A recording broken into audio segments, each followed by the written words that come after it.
बातमी आहे मुंबईकरांसाठी अत्यंत महत्त्वाची, ती म्हणजे मध्य रेल्वेवर आज संध्याकाळपासून अक्षरशः दुहेरी संकट कोसळलंय। संध्याकाळी सायंजवळ लोकल गाडीचा पेंटाग्राफ तुटला होता आणि त्यामुळे मध्य रेल्वेची वाहतूक विस्कळीत झाली होती।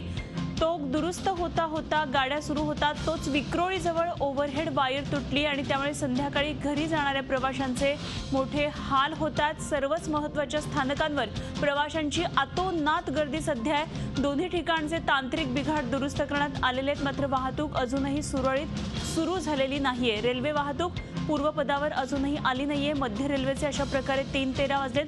साधारण संध्याकाळी 7 वाजल्यापासूनच हे हाल आहेत। आमचे विविध रिपोर्टर्स सध्या वेगवेगळ्या स्थानकावर आहेत। आपल्याबरोबर माहिती देण्यासाठी पण आपण बघतोय या फोटोग्राफ्समधून वेगवेगळ्या स्थानकांवर प्रवाशांची प्रचंड मोठी गर्दी झालेली आहे। काय नेमकं झालेलं आहे जाणून घेऊया। आमचे प्रतिनिधी अमित जोशी सध्या आपल्या बरोबर आहेत। अमित, हा जो बिघाड आहे तो एकतर दुरुस्त झालाय का?